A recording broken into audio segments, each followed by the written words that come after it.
Good afternoon. और सब paper तो दे चुके हैं, अगली पेपर किसकी है? विद्या ज्ञान में और नहीं आएंगी, लेकिन जो जरूरत है वो किस में आएगा? सैनिक में। तो जो बच्चे सैनिक स्कूल के पेपर भरे हैं उनके लिए कुछ ऐसे सिलेक्टेड क्वेश्चन दिए गए हैं, उससे पूछा जाएगा और देखते हैं कि क्या आंसर बता पाते हैं। अगर नहीं बता पाते हैं तो थोड़ा आपका इसको क्या करना है, आपको तैयार करना होगा। चलिए, तो आज का फर्स्ट क्वेश्चन, पहला प्रश्न है, भारतीय राष्ट्रीय कांग्रेस की प्रथम महिला अध्यक्ष कौन थी? Very good, Annie Besant. Correct answer Annie Besant, यानी कि आपका आंसर करेक्ट है। ठीक है, चलिए सेकंड क्वेश्चन, आज का दूसरा प्रश्न है, शहीद ए आजम के नाम से कौन जाने जाते हैं? Correct answer Bhagat Singh. तीसरा प्रश्न, किस योजना के फलस्वरूप भारत का विभाजन हुआ? किस योजना के फलस्वरूप भारत का विभाजन हुआ?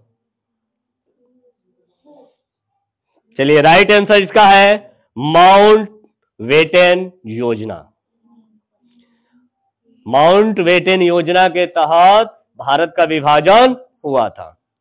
चलिए तीसरा, अगला, तीसरा नहीं चौथा प्रश्न है अगला, जनरल डायर जलियांवाला बाग हत्याकांड से जुड़े की हत्या किसने की थी? यानी जनरल डायर की हत्या किसने की थी?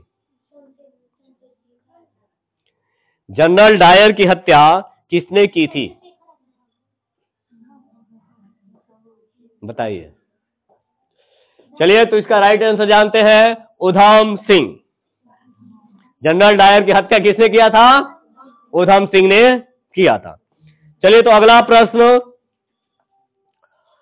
प्रश्न है हमारा, बंगाल का विभाजन कब और किसके द्वारा किया गया था?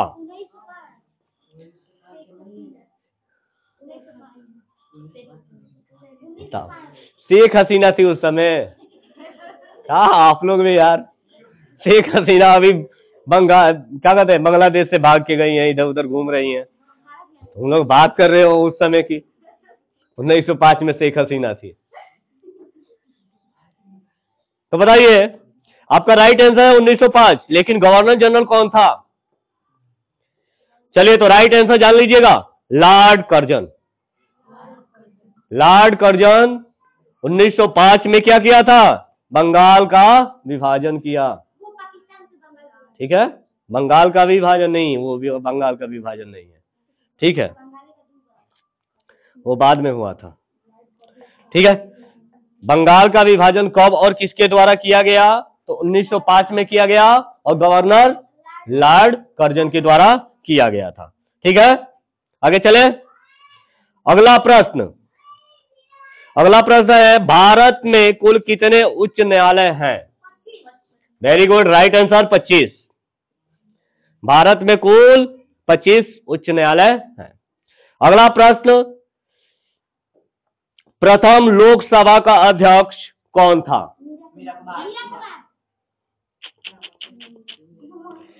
प्रथम लोकसभा का अध्यक्ष कौन था?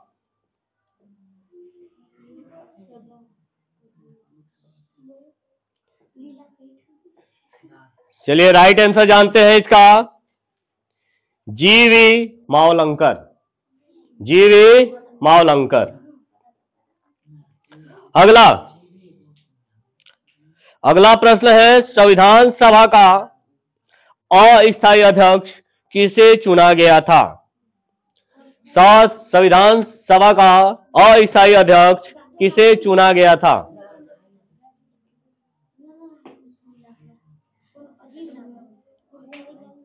चलिए, राइट आंसर सच्चिदानंद सिन्हा। सच्चिदानंद सिन्हा को अस्थायी अध्यक्ष चुना गया था। तो स्थायी अध्यक्ष किसे चुना गया था? Very good, Rajendra Prasad. चलिए अगला प्रश्न है, कुचिपुड़ी नृत्य शैली मुख्यतः किस राज्य से संबंधित मानी जाती है? Very good, Andhra Pradesh. चलिए अगला, मोहिनीअट्टम नृत्य शैली मुख्यतः किस राज्य से संबंधित मानी जाती है? Very good, Kerala. Very good, Kerala. चलिए अगला, भारतनाट्यम नृत्य शैली मुख्यतः किस राज्य से संबंधित मानी जाती है? Very good, Tamil Nadu. Right answer, Tamil Nadu. किसी को दिक्कत है? फास्ट नहीं हो रहा है ना? हाँ, चलिए अगला, कथकली किस राज्य का शास्त्रीय नृत्य है? Very good, Kerala. Right answer है केरल। चलिए अगला, केसर का सर्वाधिक उत्पादन किस राज्य में होता है? Very good, Jammu Kashmir. इतने प्रश्नों से कुछ सीखे? आपकी टेस्टिंग हो रही है कि आप कितने प्रश्नों को जानते हैं। ठीक है, आगे चले। जो नहीं जानते होंगे तो प्रश्नों को बार बार करके देख सकते हैं, सुन सकते हैं, प्रश्नों का राइट आंसर आपको मिल सकता है। ज्यादा इसमें मॉडिफाई कुछ नहीं किया जाएगा, आराम से ऐसे आपके स्पष्ट क्वेश्चन देख रहे हैं। लेकिन ध्यान अधिकतर रखिएगा कि मोबाइल, क्योंकि फिगर में सारे के सारे क्वेश्चन आपको दिखते जाएंगे, क्योंकि उस तरीके का नहीं है कि पहले प्रश्न दिया जाएगा फिर आंसर दिया जाएगा। आने वाले भविष्य में ऐसा हो सकता है, जब आप लोगों का अच्छा सपोर्ट रहा, अच्छा रिजल्ट रहा, तब ना होगा। चलिए अगले प्रश्न को चले। प्रश्न कैसा लगा आपको? हाँ, ऐसे प्रश्न पूछे गए हैं। अभी आपके 25-25 सेट के जो ऑप्शनल क्वेश्चन है वो भी कराए जाएंगे, और उसमें असली टेस्टिंग उसी में होगा। वास्तव में आपका वो असली टेस्टिंग उसी में होगा कि आप 25 क्वेश्चन में कितने प्रश्नों को कर पाते हैं। और वो आपके जो प्रश्न होंगे सैनिक स्कूल के 2018 से लेकर 2024 तक के जितने जीके के प्रश्न आए हुए हैं उनके आधार पर बनाए गए पेपर होंगे, और उनसे प्रीवियस ईयर आए हुए पेपर भी उसमें सम्मिलित होंगे। तो अगर आप उन सारे प्रश्नों को पढ़ के जाते हैं, समझ के जाते हैं, तो 100% है कि आप 25 क्वेश्चन में आराम से 20-22 क्वेश्चन तो कर ही लेंगे, ये गारंटी है। तो ठीक है, तैयार हो जाइए कमर कस के आने वाले सैनिक स्कूल के एग्जाम को तोड़ने के लिए। चलिए अगले प्रश्न पे चलते हैं। अगला प्रश्न का कड़ी,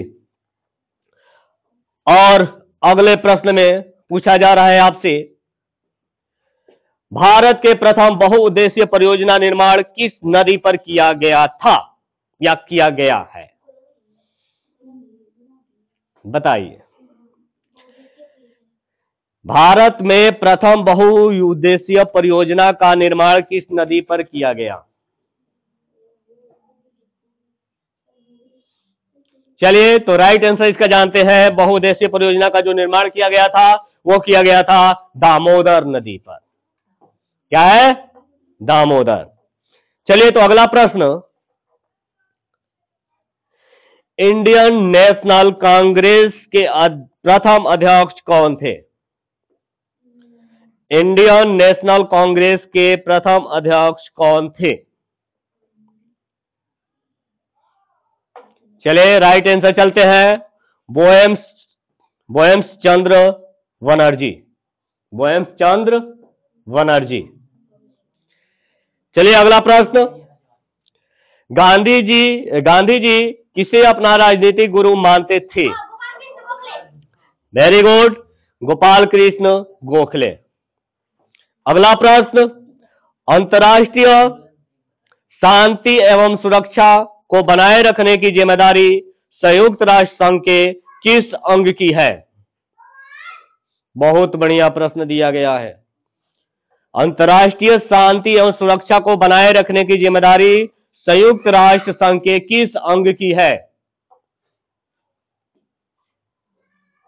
इसका राइट आंसर है सुरक्षा परिषद। किसकी है? सुरक्षा परिषद की। पहला यानी कि अब अगला प्रश्न चलते हैं, और अगला प्रश्न है नोबेल पुरस्कार पाने वाला पहला भारतीय नागरिक कौन था? Very good, Rabindranath Tagore. तो ये भी बता दीजिए कि कब पाया गया था।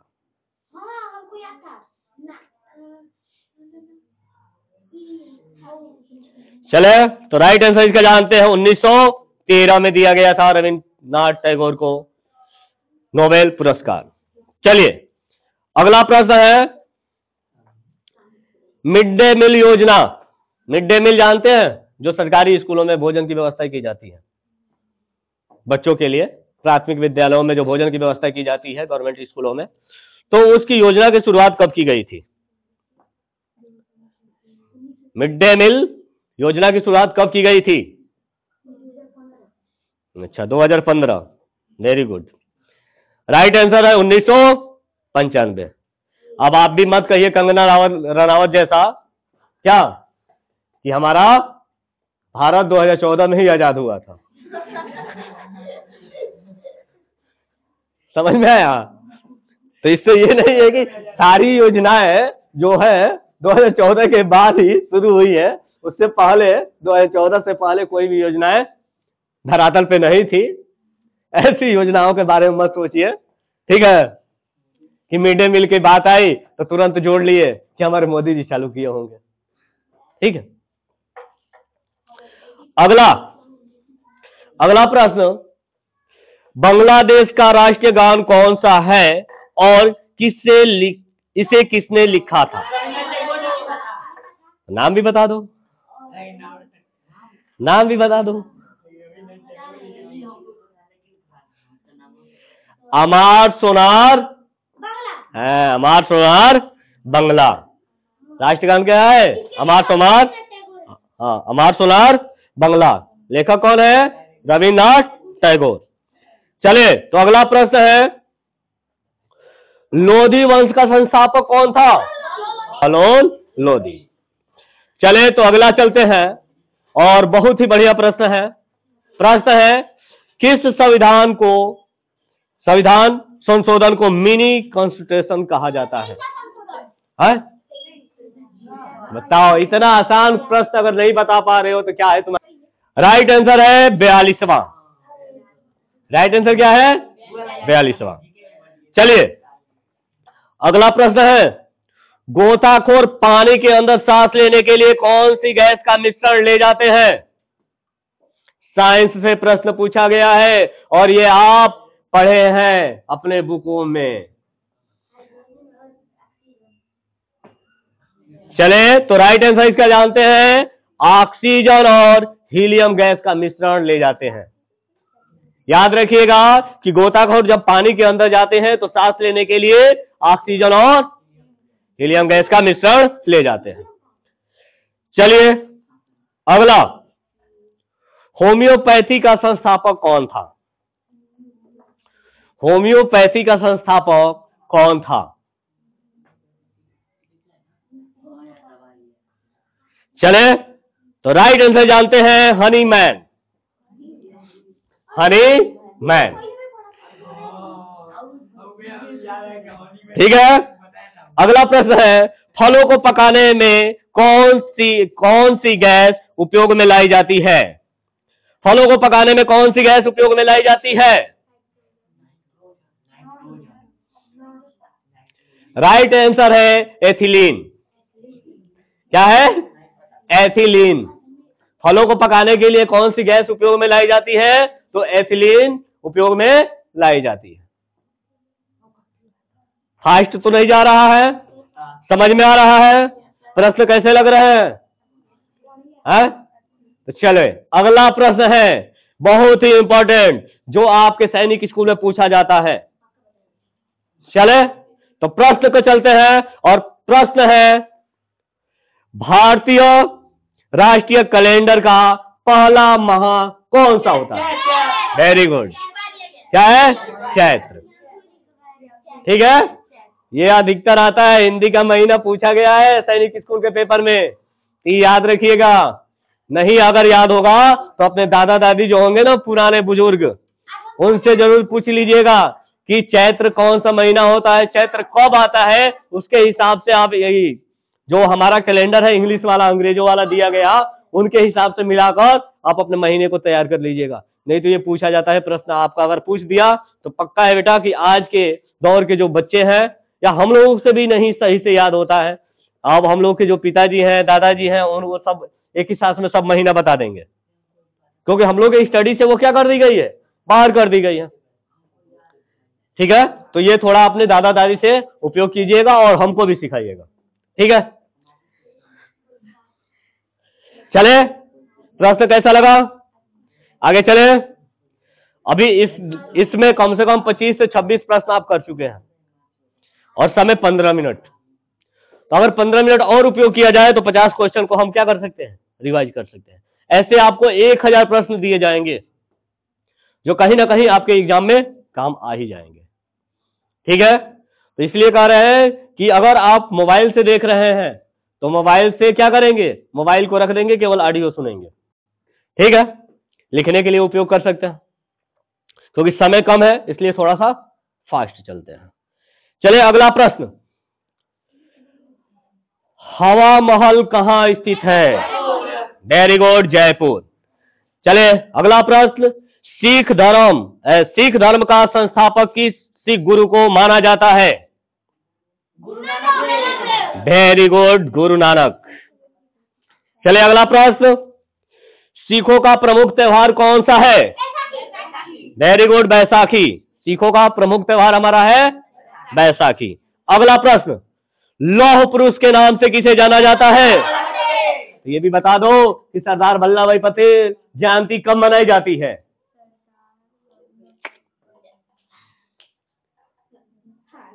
बता दो बालक। चलो तो ये आपका क्या रहेगा, होमवर्क रहेगा कि बता ढूंढ के आना है कि कब मनाई जाती है। ठीक है, तो चले एक अगले क्रम के कड़ी में चलते हैं और महापुरुषों के बारे में जानते हैं। अगला महापुरुष है हमारे जो अति शीघ्र उनका बर्थडे आने वाला है। चले अगला है, नेताजी किस महापुरुष को कहा जाता है? वेरी गुड, हिंट पकड़ लिया आप। और इनका जन्मदिन कब मनाया जाता है? 23 जनवरी को सुभाष चंद्र जयंती मनाई जाती है। ठीक है, अगला प्रश्न, यह भी बहुत ही बढ़िया प्रश्न है जो आपके स्तर से कभी ना कभी सैनिक स्कूल के पेपर में आ ही सकता है, या हो सकता है कि 2025 में ही आ जाए, आने वाले फरवरी में। तो चले क्या है, कह रहे कि दिल्ली स्थित लाल बहादुर शास्त्री की समाधि का क्या नाम है? बताओ, कितना बढ़िया प्रश्न पूछा गया। दिल्ली स्थित लाल बहादुर शास्त्री की समाधि स्थल का क्या नाम है?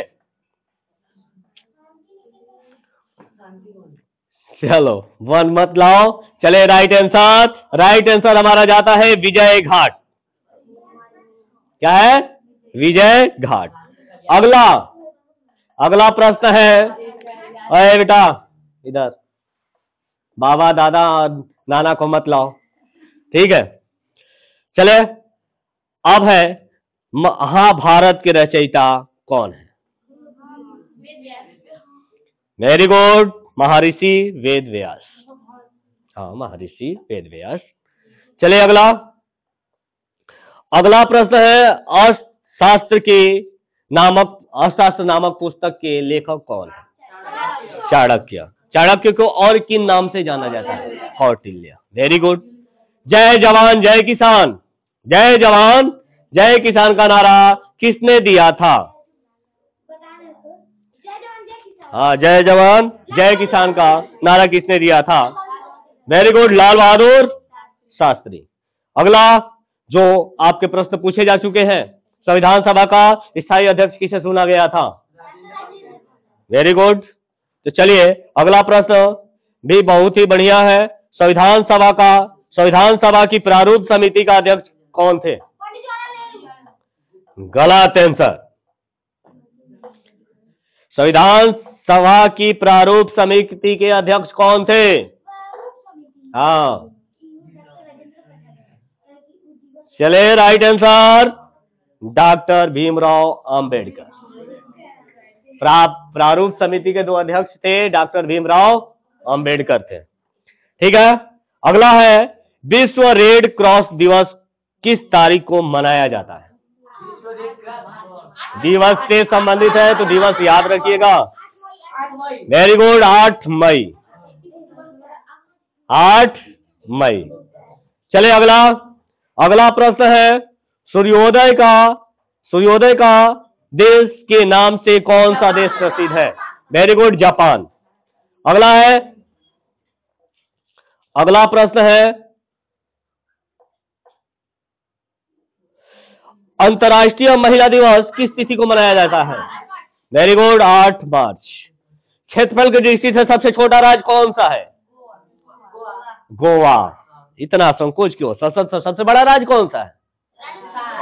जनसंख्या की दृष्टि से सबसे बड़ा राज्य। चले, भारत की जनसंख्या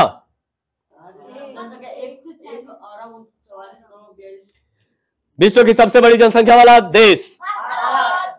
ठीक है, चीन मत मारिएगा, चीन गया पीछे, भारत आ गया आगे। आप सोच लो कि जनसंख्या कितनी बढ़ रही है और हमारी सरकार चिल्ला रहे हैं कि जनसंख्या नियंत्रण करो, जनसंख्या नियंत्रण करो। समझ में आया? ये जनगणना हमारी 2021 में हो जानी चाहिए थी। जो कोविड आकर क्या किया, काफी लोगों को क्या कर दिया, प्रभावित किया। और इसमें सबसे ज्यादा अगर कोई प्रभावित हुआ तो वो हुए हमारे नन्हे मुन्ने बच्चे। इन लोगों के सारे कार्यक्रम को क्या कर दिया गया, सारी क्लासेज को ऑनलाइन कर दिया गया। ऑनलाइन करने के कारण क्या हुआ, ये बच्चे और भी मोबाइल के संपर्क में आ गए। मोबाइल के संपर्क में इतने ज्यादा जुड़ गए कि आज बिना मोबाइल के उनका काम ही नहीं चल पा रहा है। कितना भी बढ़िया टीचर पढ़ाने वाला है, वो सीधे कह रहे गार्जियन से कि सर पढ़ाते हैं तो समझ में नहीं आता, और कहां जाते हैं वो, मोबाइल की तरफ। और इसमें सबसे बड़ा रीजन बहुत सारे ऐसे आवासीय विद्यालय हैं जिनमें पाया जा रहा है, और सबसे नंबर 1 पे अगर है तो वह है हमारा अपना विद्यालय नवोदय।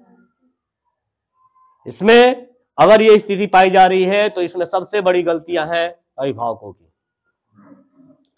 हर अभिभावक अपने बच्चों को जानता है कि हम मोबाइल दिए हैं,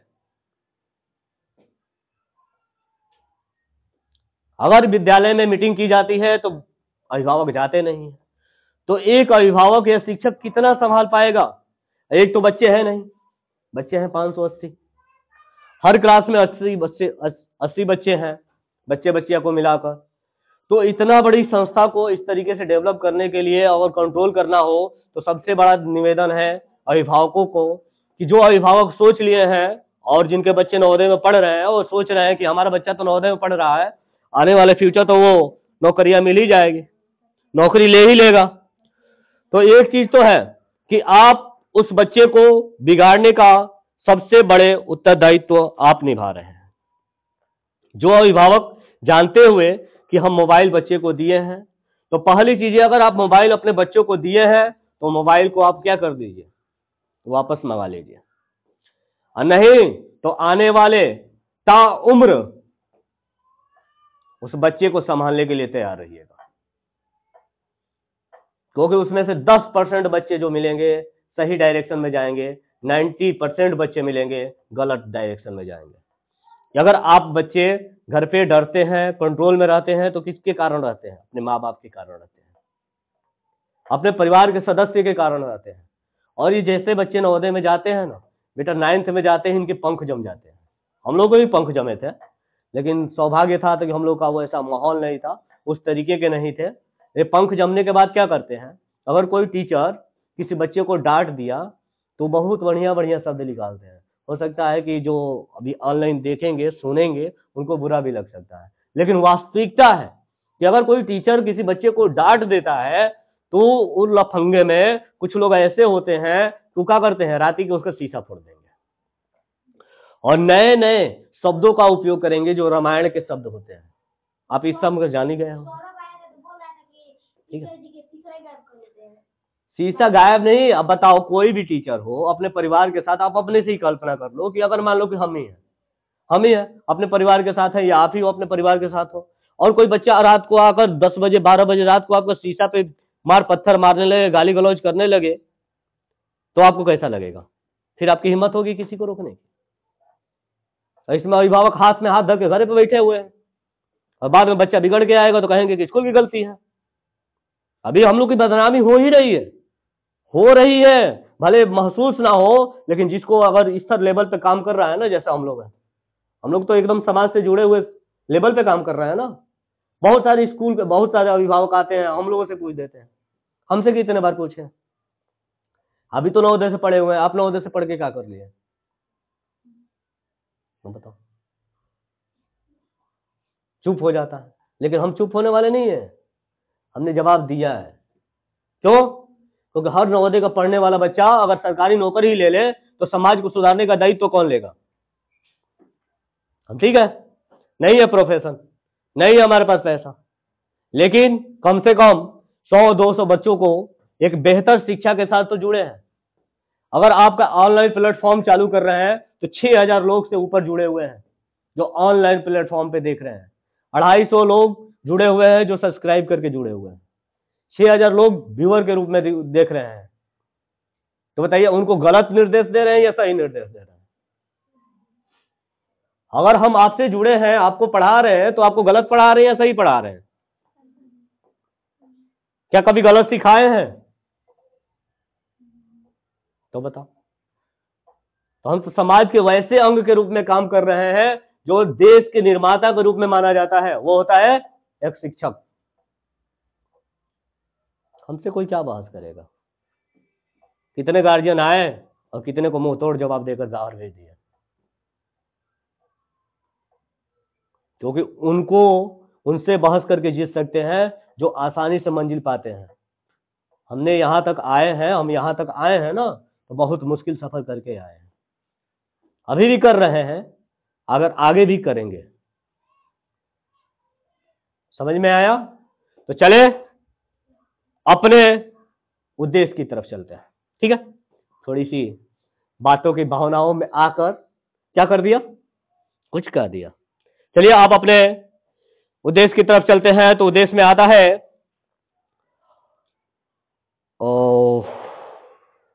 कहां तक चल गए थे?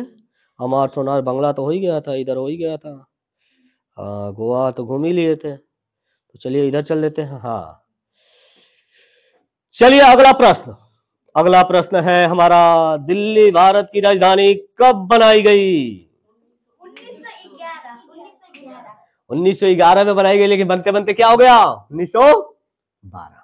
ठीक है, तो राइट आंसर क्या है इसकी? 1911। ठीक है, जहां 1911 ना दे वहां 1912 देगा।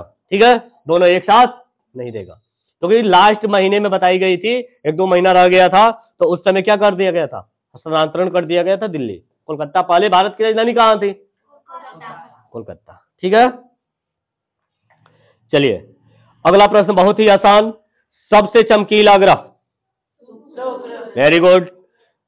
भारत का राष्ट्रीय पशु। Very good. भारत का राष्ट्रीय पक्षी। भारत का राष्ट्रीय जलीय जीव कौन सा? गंगा डॉल्फिन। भारत का राष्ट्रीय फल? आम। राष्ट्रीय पुष्प? राष्ट्रीय पेड़? बरगद। राष्ट्रीय खेल? हॉकी। तो अगला प्रश्न है, भारत की राष्ट्रीय झंडे की लंबाई चौड़ाई का अनुपात? 3:2। अगला, भारत का राष्ट्रीय गान किसने लिखा? रविन्द्रनाथ टैगोर। भारत का राष्ट्रीय गीत कौन सा है? वंदे मातरम। भारत का राष्ट्रीय गीत किसने लिखा? बंकिम चंद्र चटर्जी। अगला, महात्मा गांधी को राष्ट्रीय पिता सबसे पहले किसने कहा? सुभाष चंद्र बोस। चलिए, तो अगला प्रश्न है हमारा राष्ट्रीय पंचांग कौन सा है? हाँ, सक्सवंत। वेरी गुड, राइट आंसर है सक्सवंत। राष्ट्रीय पंचांग हमारा क्या है? सक्सवंत है। अगला है राष्ट्रीय गान गाने की अवधि कितनी होती है? 52 सेकेंड यानी कि 52 सेकेंड। चलिए अगला प्रश्न, रेडियो एक्टिविटा की खोज किसने की थी? फंस गए, बहुत आसान मजे ले रहे थे, सोच रहे थे कि आहा कितना बढ़िया बढ़िया प्रश्न आ गया, इसे तो प्रश्न सैनिक स्कूल में आ गया तो धुआं उड़ा देंगे हम। तो चलिए धुआं के साथ कुछ क्या हो जाए? हेनरी, राइट आंसर है हेनरी बेकरल। हेनरी बेकरल ने किया था रेडियो एक्टिविटा की खोज। ठीक है, अगला प्रश्न है, पेस मेकर का संबंध किस अंग से है? राइट आंसर है हृदय।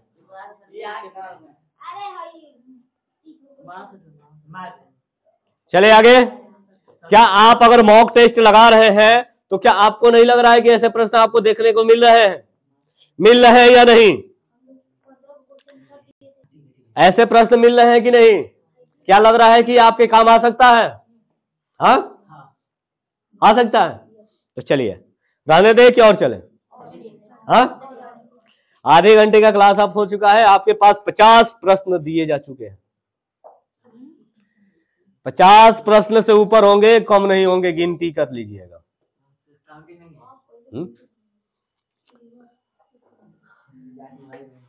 चले, और आप लोग टेंशन मत लीजिए, आप लोगों के लिए व्यवस्था दी जाएगी। ये आधे घंटे का समय आपको दिया जाएगा कि आप अच्छे से उसको क्या कर लें, जो हॉस्टल में उपलब्ध है, हॉस्टल के बच्चों के लिए वो व्यवस्था दी जाएगी। और जो घर पे जा रहे हैं, थोड़ा घर पे जाकर इस व्यवस्था का उपयोग कर लीजिएगा, क्योंकि शाम तक इस वीडियो को अपलोड कर दिया जाएगा। क्योंकि इसमें कुछ करना नहीं है, जैसे है वैसे ही डाल देना है, उसमें कोई एडिटिंग नहीं रहेगी। मान लो कि लाइव क्लासेज है, ठीक है। अभी संसाधन थोड़ा सा कम है हम लोग के पास, आने वाले फ्यूचर में अगर अगर आप लोगों का तैयारी रहा, अच्छा रिजल्ट रहा, तो संसाधन भी बेहतर होगा, जो सबके लिए क्या होगा, एक बेहतर होगा। क्योंकि आने वाले 14 अप्रैल से आपके इंस्टीट्यूट का यानी कि आपके स्कूल का रेडी का एक ऐप मिलेगा, जो होगा रुद्रा नवोदय एकेडमी। आपके सारे क्लासेज लाइव दिए जाएंगे, कैमरा लगा होगा, लाइव क्लासेज चलता रहेगा।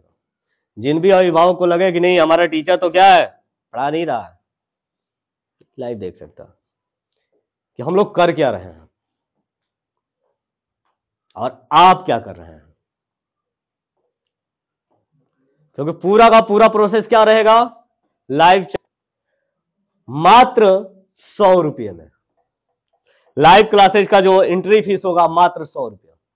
इंडिया का कोई भी बच्चा अगर नवोदय विद्यालय, अटल आवासीय, विद्या ज्ञान या 10 से 12 साल के किसी भी एग्जाम की तैयारी करना चाहता है, तो मात्र 100 रुपये के खर्च में लाइव क्लासेज चल सकता है। आपका सारे रिकॉर्डेड क्लासेज उसमें दिए जाएंगे। आपके लाइव क्लासेज चलते रहेंगे, वो सारी चीजें कहां चले जाएगी, रिकॉर्डेड क्लासेज में। जैसे आप बड़े बड़े संस्थाओं में, जैसे खान सर हैं, बड़े बड़े ऐप जब तैयारी करने के लिए बड़े होंगे ना, जैसे हम लोग का उपयोग करते हैं, तो उसमें क्या करते हैं, सब लाइव क्लासेज कहाँ चला जाता है, रिकॉर्डेड क्लासेज में। जो हम टीचर पढ़ाया है वो अगर नहीं छूट गया है, आज मान लीजिए एब्सेंट मार दिए, तबीयत खराब हो गया, तो आपका क्लास कैसे मिलेगा? आप सीधे घर जाएंगे, लाइव क्लास देखेंगे, घर पे बिस्तर पे सोए हुए हैं, लाइव क्लास में देख लिया। तो इससे दो फायदे हैं कि हमारे बच्चे अगर एब्सेंट भी मारते हैं तो घर पे मजा उठा सकते हैं, क्या पढ़ाई रुकेगी नहीं, तैयारी किसी भी हाल में रुकनी नहीं चाहिए। तो तैयार है, तो इसको यहीं पे क्लोज कर दिया जाए, क्या आगे चलेंगे, लंबा हो जाएगा है? चलिए चलिए, जब आप कहते हैं अगर आप नहीं थके हैं तो हम भी नहीं थके हैं। चलिए अगला प्रश्न,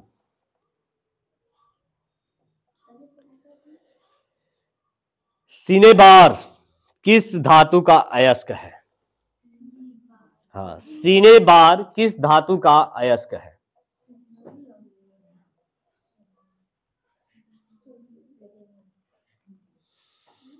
राइट आंसर पारा या मरकरी।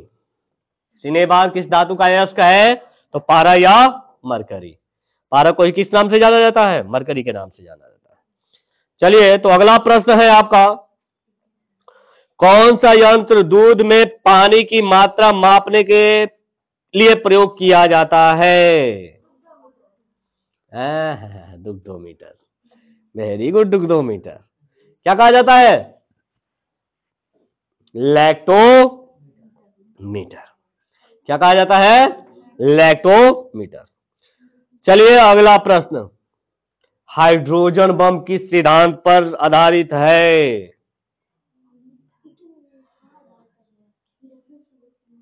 हो, अब हार्ड हो गया, तो थोड़ा हार्ड होने से सब इजी हो जाएगा, तो क्या मजा आएगा। चले, तो इसे कहा जाता है नाभिकीय संलयन। चले अगला है प्रश्न, पैलेग्रा रोग किस विटामिन की कमी से होता है? पैलेग्रा रोग किस विटामिन की कमी से होता है? Vitamin B3। राइट आंसर है विटामिन B3। याद रखिएगा, पैलेग्रा रोग किस विटामिन की कमी से होता है? तो विटामिन B3 की कमी से होता है। चलिए अगला प्रश्न कह रहा है कि मछली के यकृत तेल में किसकी प्रचुर मात्रा होती है? मछली के यकृत तेल में किसकी प्रचुर मात्रा पाई जाती है? इसका राइट आंसर है विटामिन डी। चले अगला प्रश्न, भू स्थिर उपग्रह की पृथ्वी से ऊंचाई कितनी है? भू स्थिर उपग्रह की पृथ्वी से ऊंचाई कितनी है? इसका राइट आंसर है 36,000 किलोमीटर। Right answer 36,000 kilometre. तो चलिए, आप थोड़ा क्वेश्चन क्या हो रहा है, हार्ड हो रहा है, तो आप लोगों के पसीने आ रहे हैं, हा? तो चलिए, पसीना तो आएगा ही।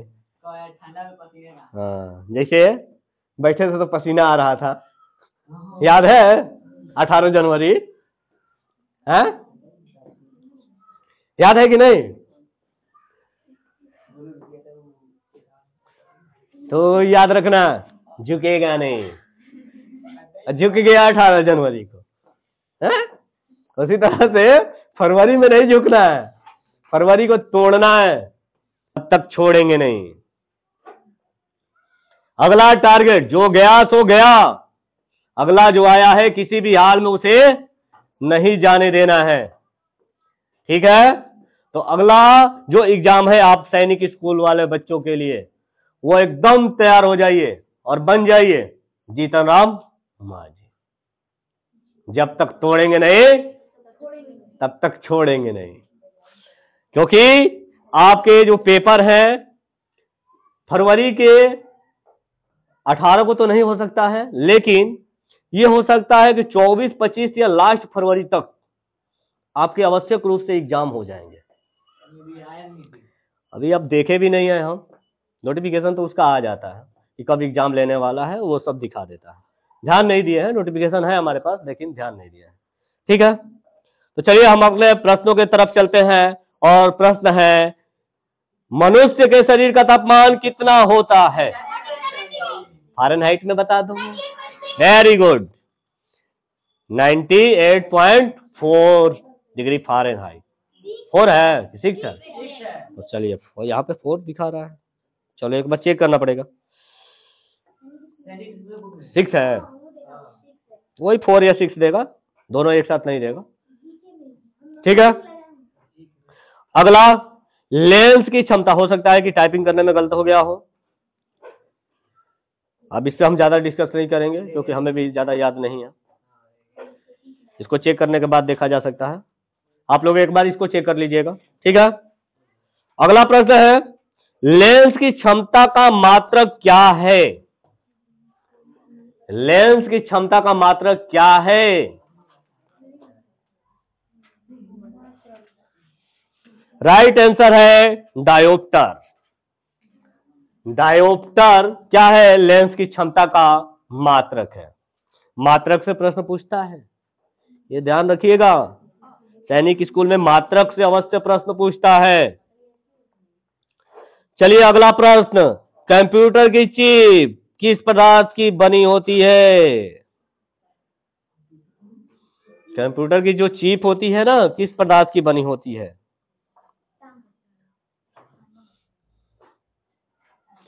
राइट आंसर है सिलिकॉन। किसकी बनी होती है? सिलिकॉन। अगर सिलिकॉन ना दिया हो तो क्या देगा? जर्मेनियम। जर्मेनियम, ठीक है। अगला है, पार्सेक किसकी इकाई है? ना, पार्सेक किसकी इकाई है? इकाई से प्रश्न, मापन के मात्रक से मात्रकता, मात्रक से वो जो प्रश्न होता है ना, मात्रक से प्रश्न पूछे गए हैं। वो पूछ रहा है कि पार्सेक किसकी इकाई है।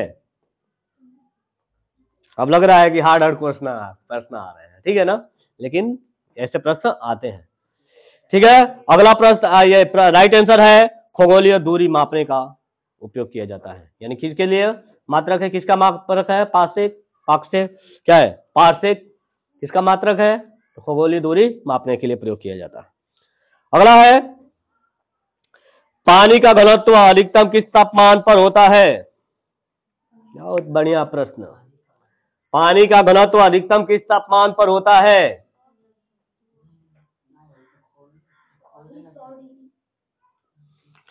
चार डिग्री सेल्सियस पर।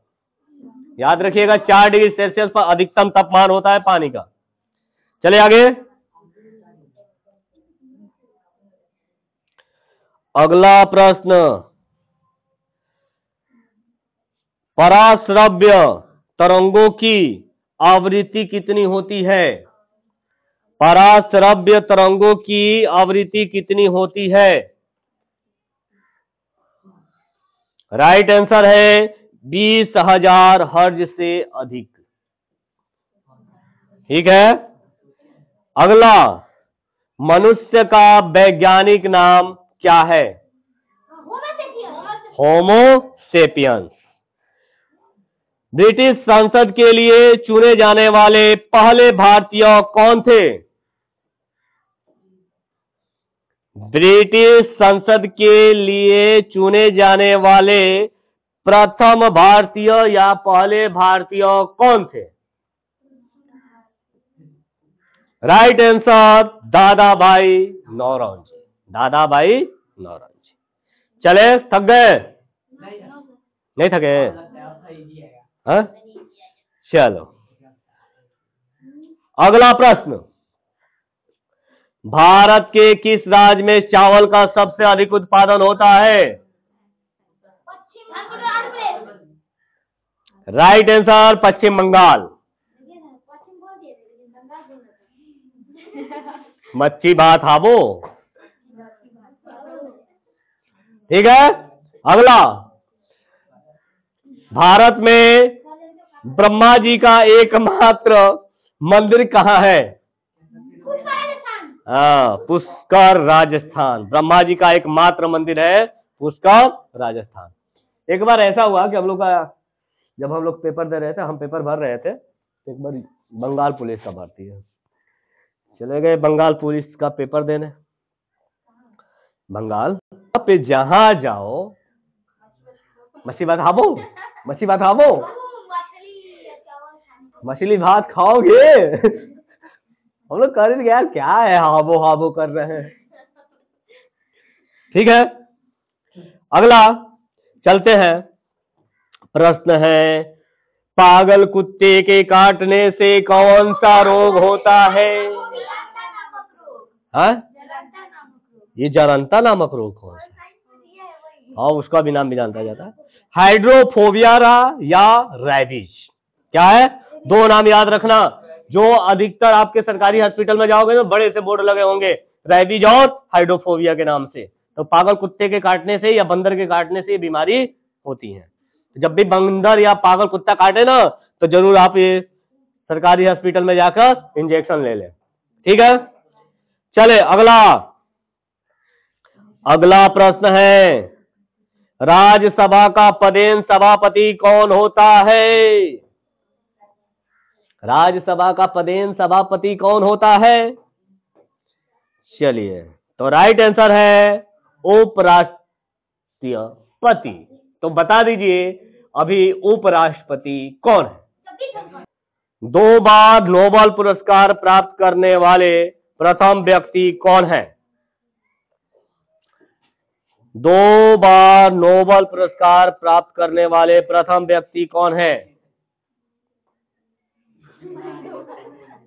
Madam Marie Curie. Madam Marie Curie. SAARC का मुख्यालय कहां है? सार्क का मुख्यालय कहां है?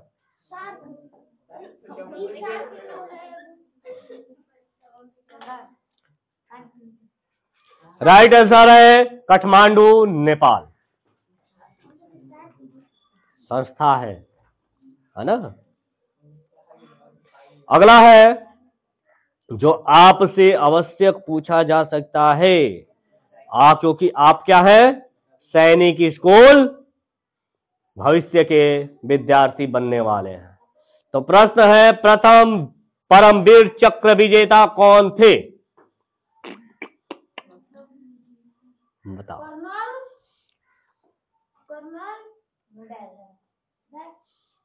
चलिए, तो राइट आंसर जानते हैं, मेजर सोमनाथ शर्मा। ठीक है। अगला प्रश्न है, भारतीय राष्ट्रीय कांग्रेस की पहली भारतीय महिला अध्यक्ष कौन थी? भारतीय राष्ट्रीय कांग्रेस की पहली भारतीय महिला अध्यक्ष कौन थी? Right answer Sarojini Naidu. सरोजिनी नायडू। अगला प्रश्न है, सन 1983 की विश्व कप विजेता भारतीय क्रिकेट टीम का कप्तान कौन थे? कपिल देव। क्रिकेट प्रेमियों याद रखे हो।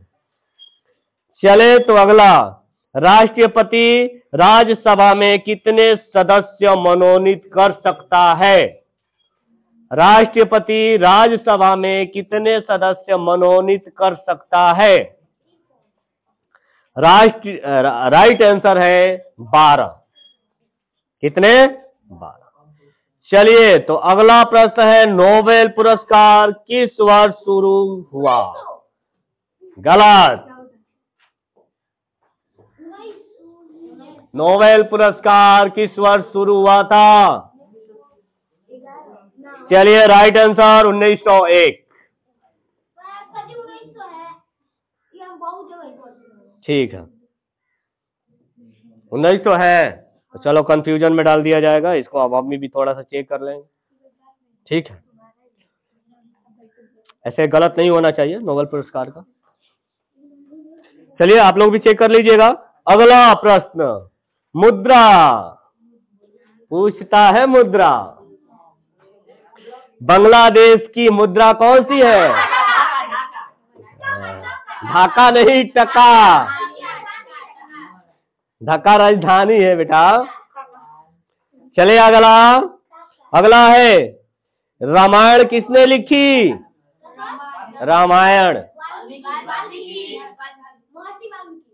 महर्षि वाल्मीकि। चलिए, तो अगला है प्रश्न, भारत में गन्ने का सर्वाधिक उत्पादन किस राज्य में होता है? उत्तर प्रदेश। राइट आंसर है आपका उत्तर प्रदेश। तो चलिए, अगला प्रश्न चलते हैं, पायोरिया रोग शरीर के किस अंग को प्रभावित करता है?